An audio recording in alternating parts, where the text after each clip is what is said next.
कह सकती हूँ कि यही मेरा प्रभु है, मुझे इसके सिवा किसी और की जरूरत नहीं है, क्योंकि मैं उस बोध में हूँ, उस स्थिति में हूँ कि इस शरीर से भी सूक्ष्म तक की यात्रा किया जा सकता है। और प्रभु कृपा से मैंने उस सूक्ष्म की यात्रा की।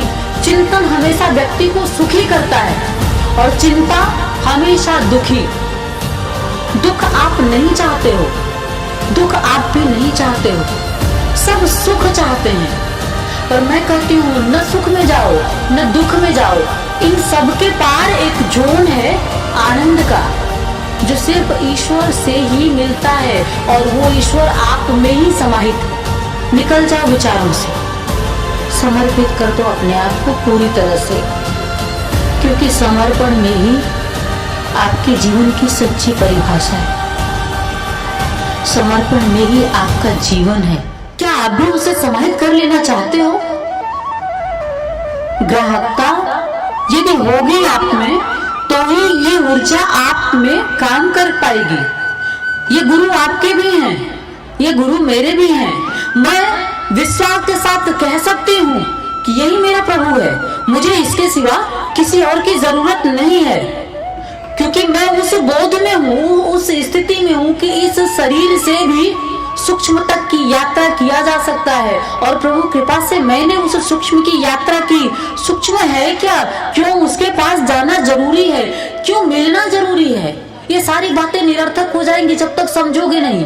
सार्थक कब होगी? जब समझोगे। क्यों आवश्यक है उससे मिलना? क्योंकि हमारा स्वभाव आनंद है। हम हर पल आनंद के लिए ही तो भटक रहे हैं ना संसार में। हर दिन का प्रयास जो होता है सिर्फ इसीलिए तो होता है ना कि हम सुखी हो सके, हम आनंदित हो सके। और जब आनंद हमारे अंदर ही है, संसार को निभाते हुए जब सार को जीना शुरू करोगे, तब जाकर के सच में आनंद का बोध हो पाएगा।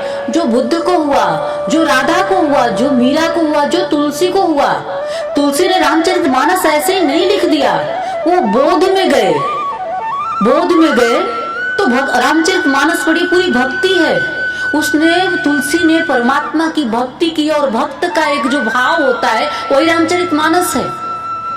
ये भक्त का भाव है, और भक्ति ही आपको पूर्ण करती है। भोजन से शरीर का पोषण हो सकता है, पर आत्मा का नहीं। और जब तक आत्मा तृप्त नहीं होगी, तब तक ये शरीर अतृप्त दिखेगा। आप देखते हो जब कोई उपलब्ध हो जाता है तो उसकी चमक बढ़ जाती है, उसकी दमक बढ़ जाती है, उसका यश बढ़ जाता है। क्यों? क्या ऐसा कुछ उसमें हो जाता है कि उसके चेहरे की चमक ही बढ़ जाती है? क्योंकि वो आत्मिक रूप से उसका पोषण होने लगता है, इसलिए वो अंदर भी खिल जाता है, बाहर भी खिल जाता है, और उसके खिलने से आप आनंदित होते हो। और हर मनुष्य का ये कर्तव्य है, हर मनुष्य का ये धर्म है कि वो अपने मूल स्वभाव को जान सके, और अपने मूल को जान करके अपने से जुड़े लोगों को आनंदित कर सके। ये आपका स्वभाव होना चाहिए। संसार मांग के भी क्या करोगे? पुत्र मिलता है और एक दिन समाप्त भी हो जाता है। यह आवश्यक नहीं है कि आपके जीते जी वो जीवित ही रहे। ये भी हो सकता है कि आपके सामने उसकी मृत्यु हो जाएगी और दुखद पीड़ा होगी, पर हर संबंध में अगर उसे देखना शुरू करोगे तो मर के भी वो नहीं मरेगा। वो प्राण के रूप में, ऊर्जा के रूप में आपके आसपास वो जीवित रहेगा, क्योंकि वो अविनाशी कभी मरता ही नहीं है। हम लोग कोई कथा नहीं सुनाते आपको, हम जीवन की सत्यता की ओर ले जाना चाहते हैं। जीवन का जो सत्य है उसे मानो, उसे समझो।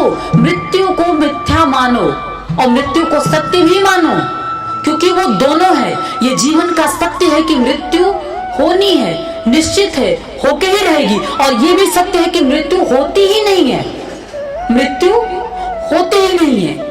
अविनाशी को देखोगे तो तुम्हारी मृत्यु कभी नहीं होगी। राधा आज भी जीवित है, कृष्ण आज भी जीवित है, राम आज भी है, सीता आज भी है, और चिरकाल तक ऐसे ही स्थायी ये सारे नाम, सारे रूप अमर रहेंगे, अमिट हो गए। क्यों हो गए? क्योंकि इन्होंने सत्य को समझ लिया। सत्य को जब समझ लोगे तो जीवन में एक बहुत बड़ा परिवर्तन हो जाएगा। ऐसा परिवर्तन जो हर पल आपको आनंद की ओर गतिशील करेगा। हर पल चिंता से मुक्त होगे। हर चिंतित व्यक्ति को देखो बहुत दुखी रहता है, तो जब इस ओर चलोगे तो चिंता से मुक्त हो जाओगे। बुद्ध की तरह चिंतन की ओर जाओगे। चिंतन हमेशा व्यक्ति को सुखी करता है और चिंता हमेशा दुखी। दुख आप नहीं चाहते हो, दुख आप भी नहीं चाहते हो, सब सुख चाहते हैं। पर मैं कहती हूं न सुख में जाओ न दुख में जाओ, इन सब के पार एक जोन है आनंद का, जो सिर्फ ईश्वर से ही मिलता है और वो ईश्वर आप में ही समाहित है। आप संपूर्णता के साथ उसकी ओर चल सकें। मैं आप सभी से हृदय से बस यही प्रार्थना करती हूं और आप सबसे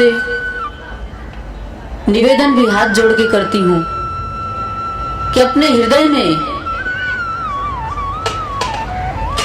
जो बुरे विचार छुपे हैं, हृदय में विचार होता नहीं है, मस्तिष्क में विचार होता है पर हृदय में उतर जाता है। जब भी मस्तिष्क में कोई विचार आता है तो हृदय में उतर जाता है और भाव तुम्हारे वैसे ही हो जाते हैं और भाव का ही परिणाम तो तुम्हारा जन्म होता है। जैसे विचार उठते हैं, जैसे भाव उठते हैं, वैसे ही जीवन आपका हो जाता है, वैसे ही और आप गतिशील होते चले जाते हो। भाव चाहिए, कुविचार नहीं चाहिए, सद्विचार चाहिए, कुभाव नहीं चाहिए, भाव चाहिए। किसके लिए? प्रभु के लिए नहीं, आपके लिए। ये सारी बातें जो है किसको मिलेगा? जब ऐसी स्थिति में रहोगे तो किसको कुछ मिलेगा? सिर्फ आपको मिलेगा।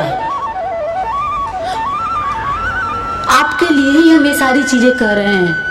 आप जानते हो कि आपको ही मिलने वाला है, फिर भी आप क्यों नहीं समझते हो? क्यों उसे छोड़ देते हो जो सिर्फ आपके लिए? मैंने कभी किसी को भी ऐसे तड़पते हुए नहीं देखा है जैसा कि ईश्वर हम जीवों के लिए तड़पता है।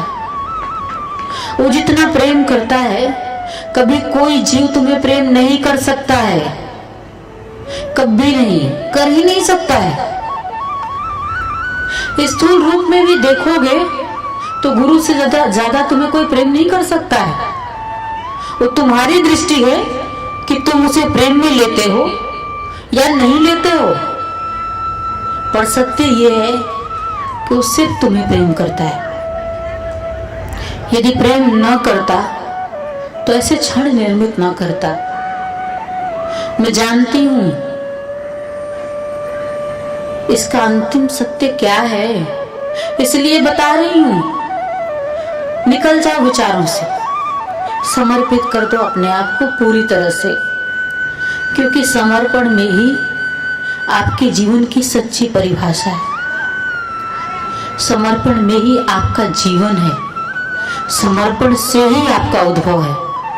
अभी तो आप हो पर आपका कोई अस्तित्व नहीं, अभी तो आप हो पर आपका कोई व्यक्तित्व नहीं, कुछ भी नहीं है।